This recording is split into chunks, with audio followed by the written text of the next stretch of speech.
அனைவருக்கும் வணக்கம். இன்னும் 5 மணி ஆகவில்லை.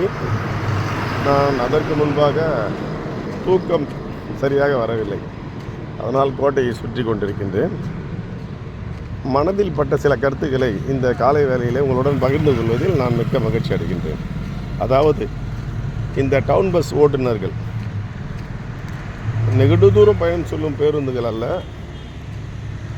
டவுன் பஸ் ஓட்டுநர்கள் இந்த சாலையோரம் நிற்கும்போது அங்கேயே எச்சை துப்புவது, கை கழுவுவது, உணவு அருந்துவது, அதை சாலையிலே வீசி செல்வது, இதை தான் வழக்கமாக கொண்டிருக்கிறார்கள்.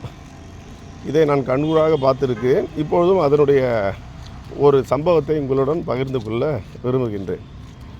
இப்படிப்பட்ட இவர்கள் காரி துப்புவது, சாலையிலே கோழையாக சலிகள் இருப்பது யார் என்றால், இவர்களெல்லாம் இந்த கஞ்சா, பான்பராக், குட்கா, ஆன்ஸ் இப்படிப்பட்ட பொருள்களை வாயிலே அடக்கி கொண்டு அதை சாலையில் துப்புவது.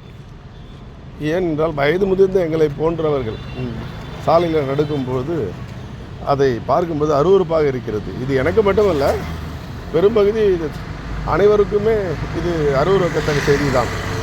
எனவே இந்த பொதுமக்களாகிய நாம் தான் இதை திருத்திக் கொள்ள வேண்டும். இதுக்கெல்லாம் காவல்துறையோ அல்லது நீதிமன்றமோ தலையிடாது.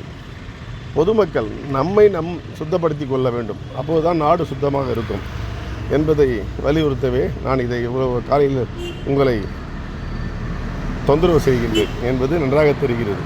எனவே இந்த சாலையில் நடந்து செல்பவர்களுக்கு இடையூறு இல்லாமல் மட்டுமல்ல, இந்த டவுன் பஸ் ஓட்டுநர்கள் கண்டிப்பாக தயவு கூர்ந்து இறங்கி தங்கள் இருக்கையை விட்டு இறங்கி கீழே வந்து உணவருந்து விட்டு செல்லுங்கள்.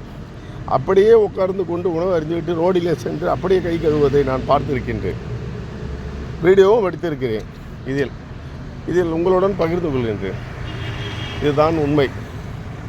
எனவே பொதுமக்கள் நாம் தான் அதை ஒழுங்குபடுத்திக் கொள்ள வேண்டும் என்பது எனது பணிவான வேண்டுகோள். நன்றி, வணக்கம்.